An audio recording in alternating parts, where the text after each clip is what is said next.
And welcome, folks, to another episode of The Mark Bishop Show. You know, since 1926, the Kelley Blue Book has been one of the most trusted names in the auto industry. So, in this show, my special guest is Brian Moody. He's the executive editor for Kelley Blue Book. Welcome, Brian. Thank you for having me. Well, I'm hoping that you're going to share with my listeners some helpful car shopping tips and which features car shoppers should look for when considering a new family ride these days. Yes, that is a great point about the features, because the features in a family car are different than the features that you might look for in a truck or a sports car. So if you're buying a performance car, like, say, a Porsche 911 or a Corvette, you don't really care about that it only has two seats because your goal is something else. The same with a pickup truck.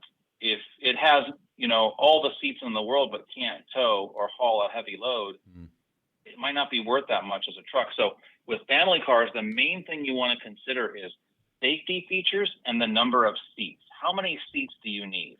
Do you need 4, 5, 8? However many you need is going to determine the car that you pick. And then you have to make that work with your budget as well. Well, Brian, families do come in all sizes, right? Yet priorities like safety, reliability, and value, of course, they remain a constant, I gather. But with so many vehicles to choose from, I mean, which ones are best equipped to handle your most precious cargo?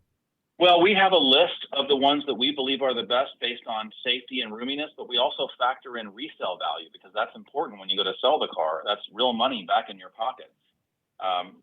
For SUVs, you have to consider, do you need a 2-row or a 3-row? For 2-row SUVs, we have the Honda CR-V, the Hyundai Ioniq 5, and the Subaru Outback.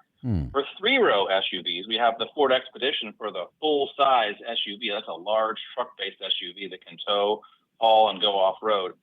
But we also have mid-size SUVs like the Honda Pilot for about $38,000, or the Hyundai Palisade, which is about the same price.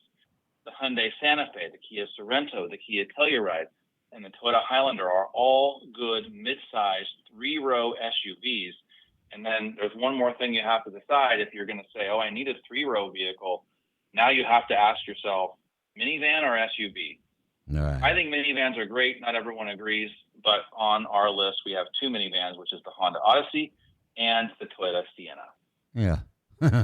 All right. Well, I could spend all day there just, picking and choosing.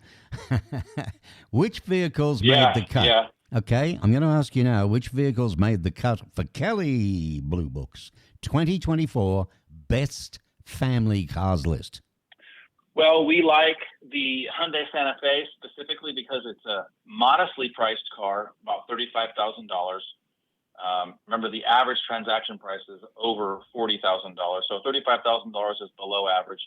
The Hyundai Santa Fe is a good one. My personal favorite is the Kia Telluride. I love the way it looks. I feel like the interior is more luxurious than you would expect, and the way it drives is really just second to none.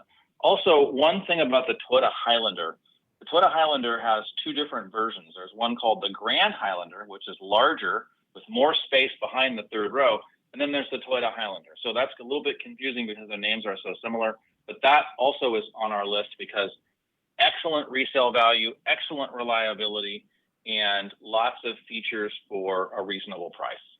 Oh, that sounds like a good deal. Makes a lot of sense. Don't forget, folks, if you go to kbb.com, okay, www.kbb.com, Kelley Blue Book, lots of information, fabulous site. In fact, I noticed, too, last night when I was researching there, Brian, I mean, you don't just do cars. You got sports bikes, touring bikes, standard. You got scooters, trail dirt bike, ATV sport. They're all in there, aren't they? Yes, that's true. You can fit that stuff in there. And, how you use your car really is a very personal thing. So when you go to test drive a car, I always tell people, bring your stuff with you. Bring your dog, bring your kids, bring your baby seats, bring your golf clubs, whatever. It's your car, so you should make sure all that stuff works.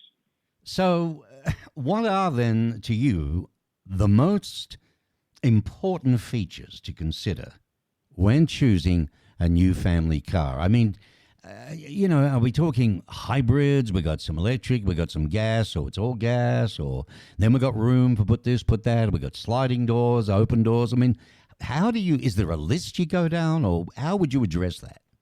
I think you have to just do the research on the car first, on the number of seats that you need and the price of the car first, and then from there figure out what features are important to you. I think overriding all that's going to be crash test scores. That's important in a family car. You want head curtain airbags. You want high crash test scores, 5 stars or higher. And then also, you might want to ask yourself how much technology you want in the car. Some SUVs and minivans come with screens in the second row. Do you want your kids to be on tablets and screens while you're driving, or do you want the car to be a time where you're away from that kind of thing?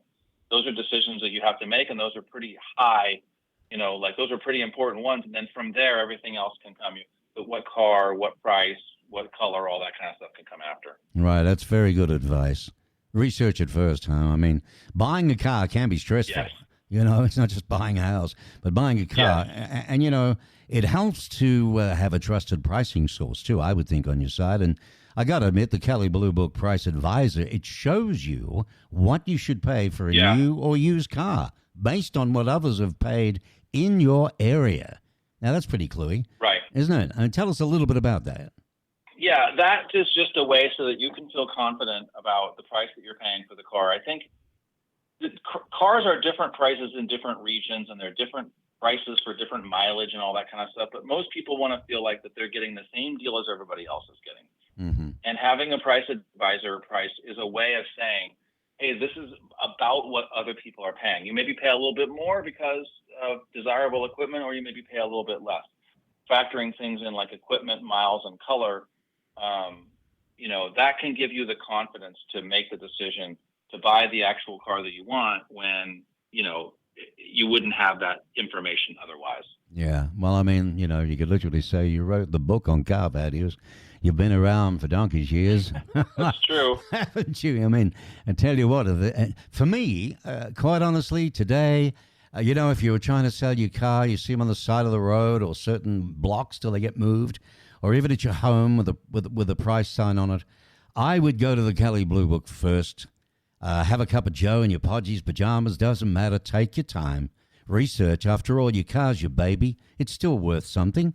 When someone coming along and crunching you and knocking $3,000 off it because you might be a little desperate at the time, check out the Kelley Blue Book and then feel, I guess it gives you a sense of security from a point of view of knowing that, this is sort of, I'm in this arena. I'm in this area. If I stay within that, that's comforting to know. Within reason, each person, like an individual might say, I would be willing to pay more for a red one.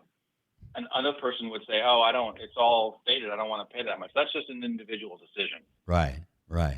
I want to ask you something that's always sort of been on my mind. I don't know if it's a myth or not, because you see enough numbers and analytics and stats and God knows what. So if I was to ask you this, is it a myth that red cars end up in more accidents? Say it again. I got to think about it for a second. Is it a myth that red cars or red trucks end up in more accidents than other colors? I don't know for sure, but it would probably be a deeper answer than that, in that it would have to do more with the behavior of the person who chooses a red car versus the car itself. So, for example, here's one thing that we know is true. Are certain vehicle colors more visible and others are less visible? Sure. We know this is true because fire departments have done the research and they've painted their fire engines a specific color so that they would be the most visible, right? So we know there's truth to that some are more visible than others. So whether or not you could go to say a person who chooses a white car is different than a person who chooses a red car, probably. And then is the red car chooser going to be more likely to take risks? I don't know. I don't know a statistic that says that for sure, but I bet you AAA would know that. Okay. I didn't mean to tangle you up. It's just a matter of interest.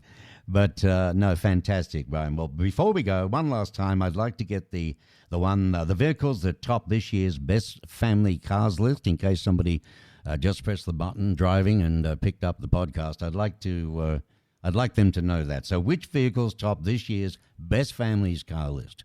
For two-row SUVs, we picked the Honda CR-V, the Hyundai Ioniq 5, which is electric, the Subaru Outback, and for three-row SUVs, we picked the Ford Expedition for a full-size SUV, and then mid-size SUVs, we picked the Honda Pilot, Hyundai Palisade, Hyundai Santa Fe, Kia Sorento, Kia Telluride, and Toyota Highlander. For minivans, we picked the Toyota Sienna and the Honda Odyssey. Thank you, Brian. Very good. Very, very good. KBB.com for more information on this discussion and all sorts of stuff. Go to it. It's worthwhile. Brian Moody is the executive editor of the Kelley Blue Book. Thank you, Brian. Appreciate your time on the show. Thank you. Goodbye now.